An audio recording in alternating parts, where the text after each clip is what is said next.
Fox Sports, one of the great go-to segments we have with his experience, knowledge, and also his love of college football. David Smoak and Craig Smoak on Sikkim 365 Radio and 365 Sports. Tim, did you follow any at all of the chatter coming out of that California Board of Regents earlier today? No. You can enlighten me if you wish, but I certainly did not find it consequential enough to listen in and find out. But I just think it's I think it's just Gavin Newsom political rhetoric. That's my view of it. But you can enlighten me. Well, two things. One, Gavin Newsom wasn't even there.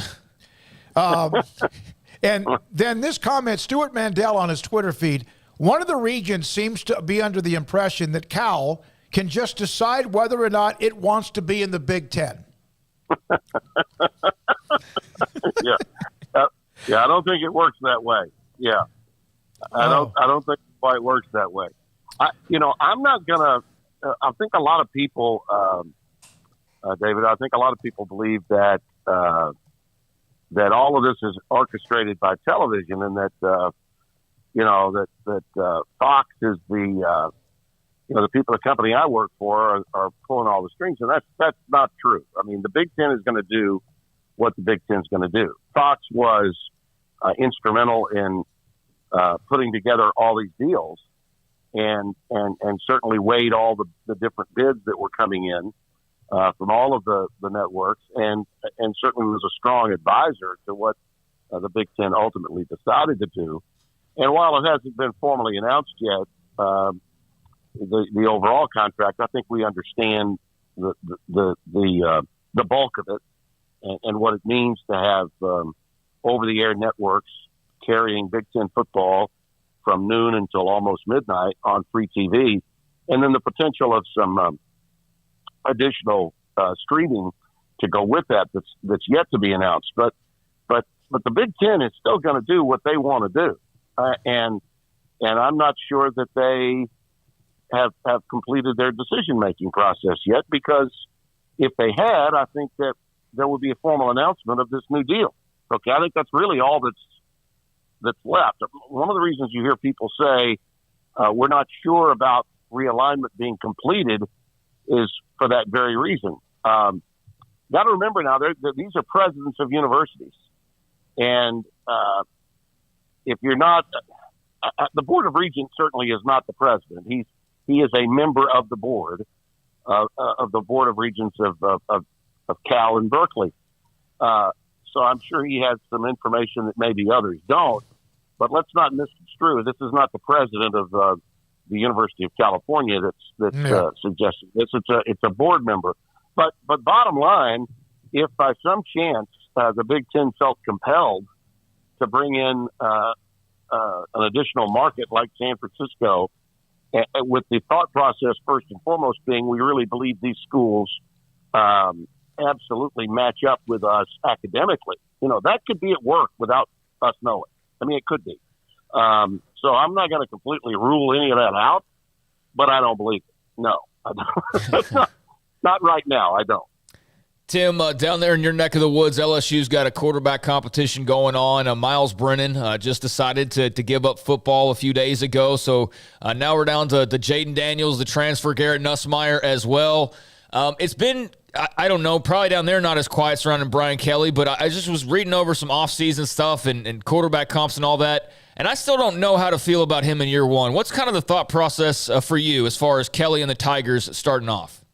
I'm high on him. I think I've suggested that before when I've been on, David, with you guys lately, and Craig, without question.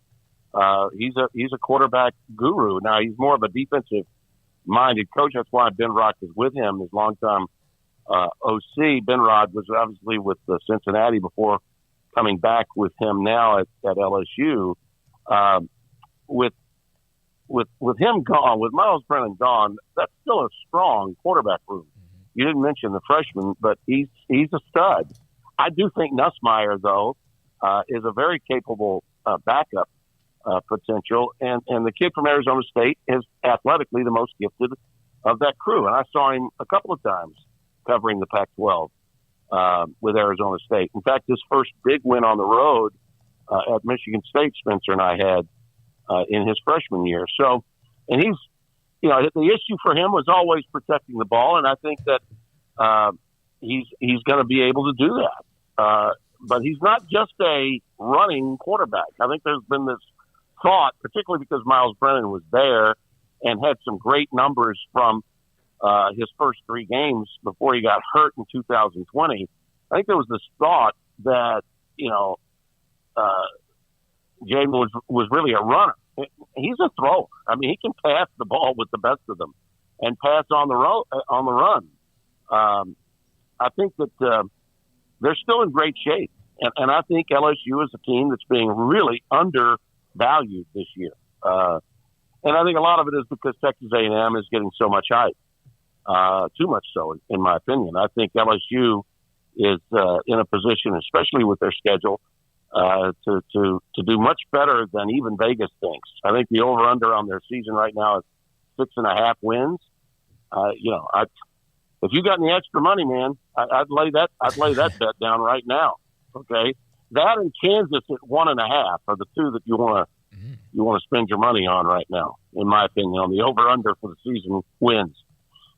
So you do think that the Aggies being top 10 in every poll so far do you have issue with top 10, or like where do you stand? I have issue with them. Yeah, I have issue with them being top 10.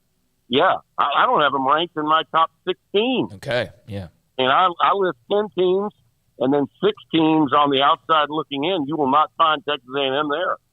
Look, their quarterback in all likelihood is going to be the kid that left LSU, Brad Johnson's kid. Max, that's probably who they're going to have to settle on at quarterback, but they're not sure who they've got. Jimbo's a hell of a coach, and A&M is on its way to being really good, but they're not ready for prime time this year. No way. I mean, no way. In my opinion, are they going to be? And even when Mond was at his best quarterbacking them, how well did they really do? Right. Okay, this is an Aggie team that lost at LSU when Orgeron was in his last gasp at home last year. Okay, they beat Alabama, and that's their claim to fame. But, I mean, beyond that, what have they done besides have a great recruiting class because of their collectives? I mean, they're where they are because of the maniacal hype that comes from today's college football media driven by recruiting services. And it's not just about that.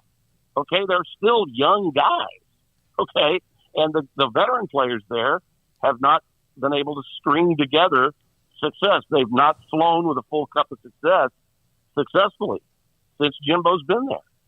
So I just think they're a couple of years away, maybe a year away, but not this year. I don't see it. And I think the team that's getting overlooked because of the A&M hype and the hype machine that comes from recruiting services in the offseason is LSU. I mean, LSU is being looked at the same way they were in 18. And that year, most people thinking, oh, my God, they're only going to win 6 or 7 games. Joe Burrow came in there. They won 10 games in his first year. They didn't even have the offense yet that took them to the national title a season later. But LSU was considered a surprise team to get to 10 wins that year.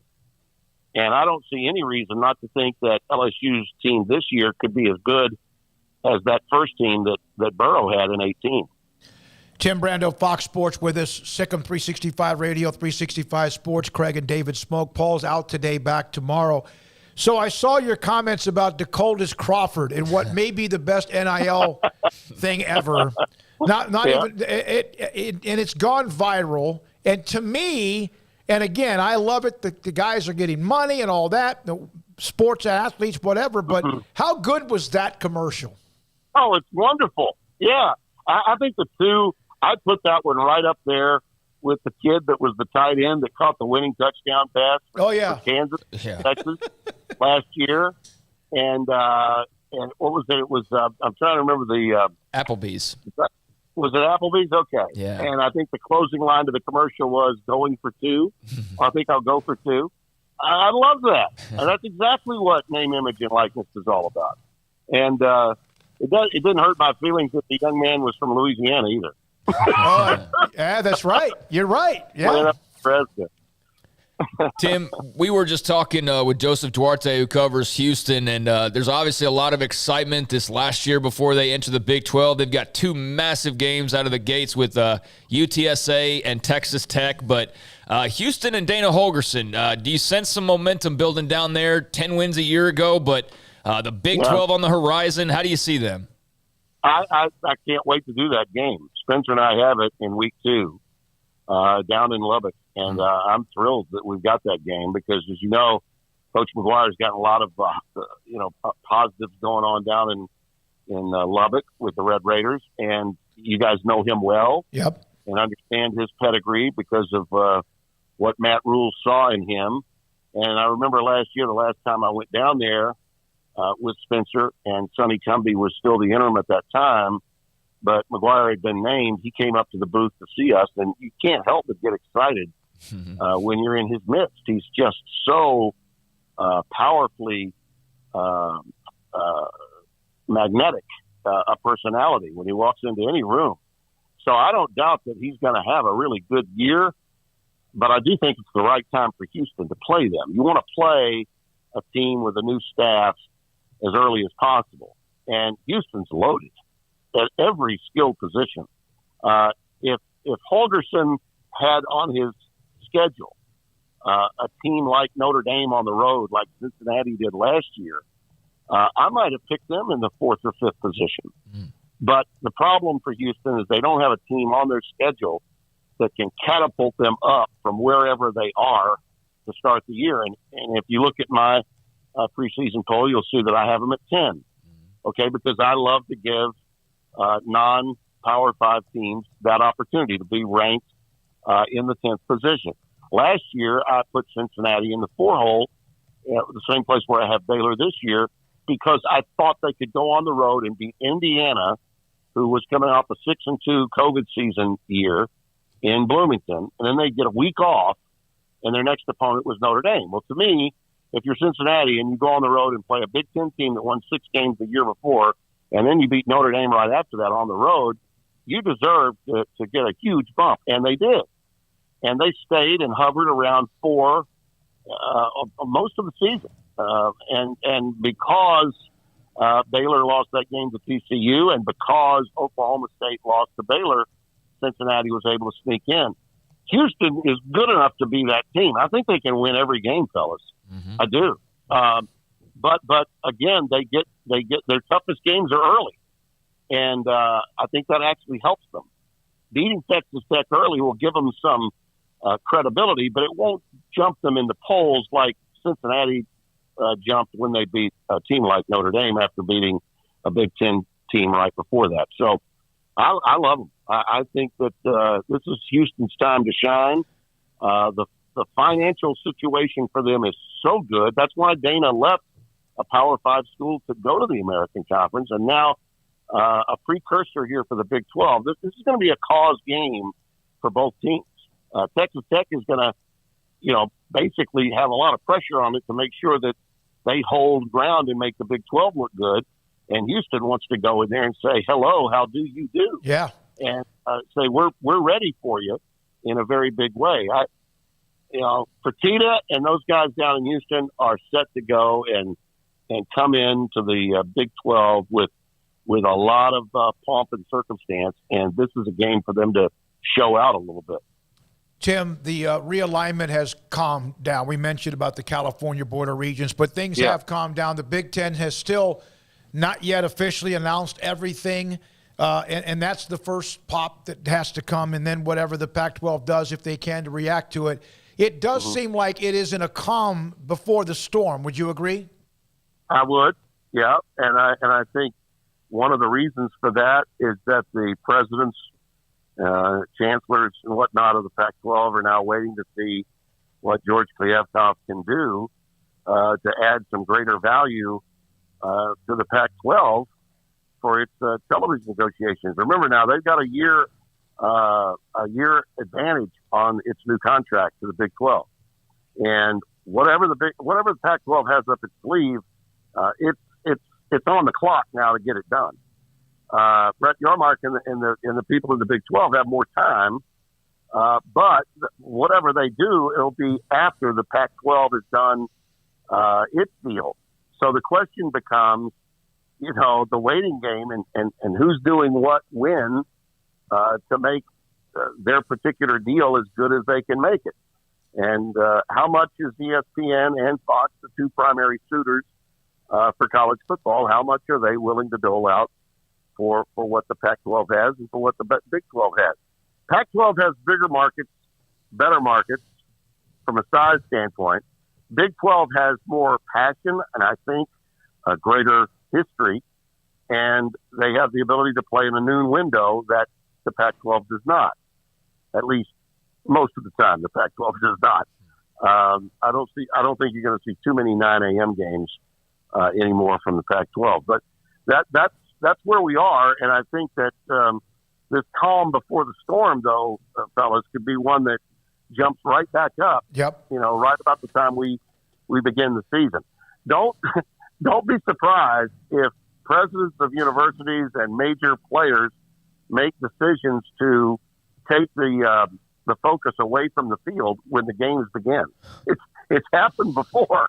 That we should be concentrating on the game. I think we all want to concentrate on the game, but I don't know that in the boardrooms of college football much consideration is ever given to stealing the thunder of the season when these kinds of financial decisions are being made. You have been high. Obviously, you mentioned Houston. They have them in your top 10. You have Baylor at 4. We know what they were last year. Oklahoma State was really, really good last year and almost got a team that was in the semifinals had they beaten Baylor. Yeah. Who among those who remain and who among the 4 incoming schools do you think might be the torchbearers for the Big 12? Well, look, Houston is going to be a major player when they get into the league. As I said before, financially, they are so sound, so solvent. This is not your typical American Conference team coming into your league because they've been there before, number one. They know the landscape, and they've got the personnel and the financial backing of Tillman Fertitta to go along with the medical school aspects. So they are a very sound program coming in. And I think BYU is a team that has just got worldwide recognition. I told you guys this. My Baylor pick for the 4-hole was one that I have confidence in, but I could get knocked out of the water very quickly if they spit the bit at BYU. BYU is really good. They bring in 19 of 22 starters and every returning player on defense this year.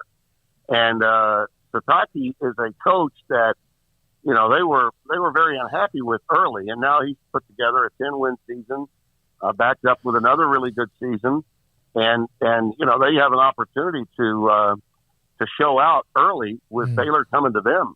It's going to be a very big, tough environment for Aranda's club to handle, but I think they can. I think they are athletically gifted enough to make the plays to win. But BYU is the other team, along with Houston, and certainly Cincinnati is strong too. I mean, that's great leadership. These teams are all legitimate. That's why I think the Big 12 has, in my opinion, the better product when compared to the Pac-12.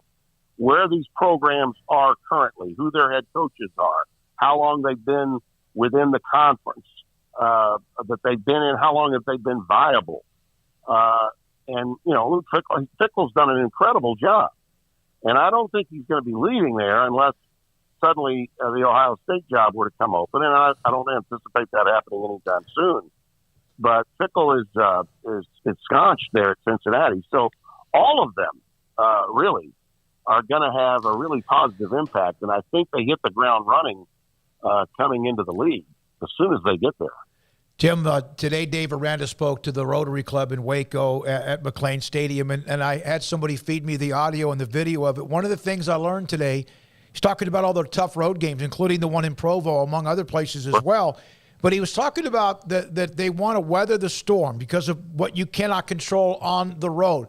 He brought this up, that the only animal that he knows that he brought up that runs into a storm, or others run alongside of it or away from it, are buffaloes. And he showed a video of buffaloes to his team earlier in the fall camp, and yet again another one of those Dave Aranda unique type ideas and I guess analogies.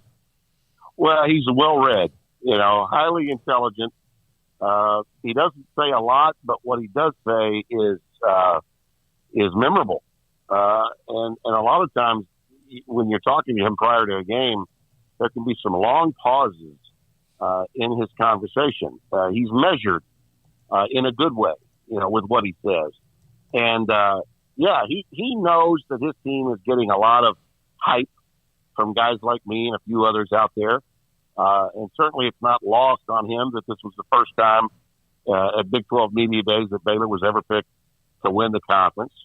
So you can bet that he's got his antennas up looking for whatever it is that he can to use to motivate his guys, because Baylor's not been in this position before. In the history of the school, even the great teams that Grant Taft had never had this much hype coming into a season. Now, I think it's deserved. I really do. But you can bet Dave philosophically is going to work hard on this. And that's one of the things I love about him as a head coach. I think he's every bit the equal of Lincoln Riley as a defensive play caller. If Riley is transformational as an offensive play caller, Aranda is his equal defensively. Okay? The big difference is Aranda is not as attention-getting because he really doesn't have a great deal of charisma. You have to kind of peel back the onion a little bit, get to that second and third layer of how really intelligent he is and how pragmatic he is in putting together game plans that are unique from game to game in calling defenses. You could equate it a little bit to Gary Patterson. He's like a quiet Gary Patterson. All those things you used to see Gary doing on the sidelines when he was calling his defensive signals, all that's going on, but it's in the cranium. Okay, it's between the ears of Dave Aranda, and he's ahead of the game. He's ahead of most offenses that he plays, including all the spreads that you run into in the Big 12. And, I think that's the thing that I love about him the most is that he's so unique and such a original head football coach. More oftentimes than not, guys like him would be the really brilliant defensive coordinator, the Bill Arnsparger type, the quiet guy behind the Don Shula. Aranda is really good wearing the head man's hat, but he doesn't seek, nor does he have the persona to make news like other head coaches might make of teams that are expected to be really, really great. Tim, this note just a minute ago, Pete Thamel, ESPN sources, presidents and chancellors who make up the College Football Playoff's Board of Managers held a brief discussion on Monday by Zoom about major college football operating under governance structure outside of the NCAA. Well, that's exactly what we've been talking about, hasn't it? Yep. Get them the hell out of college football Division I. This has been at work for a while now. And, the NCAA can send a thank you note to Mark Emmert for not doing a damn thing during his tenure as president of the NCAA. 15 years, the O'Bannon case was brought. Name, image, and likeness was there for all to see with two separate lawsuits, and they did nothing. They offered zero and had the audacity to counter-sue, come back with a 9-0 response from the Supreme Court. That was the death nail. Okay, what Judge Roberts said in the Supreme Court in the aftermath of that 9-0 decision was the death nail to the NCAA for having any influence over the power conferences involved in Division I college football. And I suspect that this movement means that once we get realignment taken care of, and this is, again, I've been telling you guys how much I thought this was all good, what was going on. Well, the main reason for that is the people that need to be governing college football are the ones that are invested in college football. And that means Sankey, Warren, and the other commissioners of the Power Five, and even the Group of Five. I think guys like Mike Tedesco understand, okay, what's needed. What's the next best step? This is what we need to do. Those 10 men and those 10 conferences have a hell of a lot more of a clue of what is necessary. And moving forward now with realignment, all this is going to do is empower and embolden those leaders to move forward to do what's right for the college game, meaning to the NCAA, fine, keep your basketball tournament. It's great. It makes a lot of money for all your member institutions. You can continue to run FCS football, Division II, III, and NAIA, and you can run women's athletics, all the non-revenue producing sports championships. That's fine. Keep on keeping on, but just stay the hell away from Division I college football. And, structurally, it should have been that way from the beginning. We're finally rectifying mistakes that were made after the 84 Supreme Court ruling when they lost the rights for television to the NCAA. These moves should have been more progressive and should have happened 15, 20 years ago, at least, at minimum. And now what you're hearing today is a step towards that. And potentially those that are in governance at the power schools, in the power conferences can put a member, whether it's Commissioner Warren or Commissioner Sankey or Commissioner Yormark, whoever, for a 3-year period, just a round-robin move to let those guys be the, quote, commissioner of college football Division I, so that we have someone to turn to whenever the sport needs answers, a so-called czar, if you will. I think we can do that once we get the NCAA the hell out of the way. Tim, thank you. I know the week that you have the Texas Tech and Houston game, you'll be pretty much locked in, but we'd love to get you on maybe that week if you can, early, if it's better. I know you've got meetings and all that. I can make that work. Not a problem. All right, buddy. Thank you. As always, Tim Brando, Fox Sports, on college football and many things, including the Pete Thamel story on ESPN.com.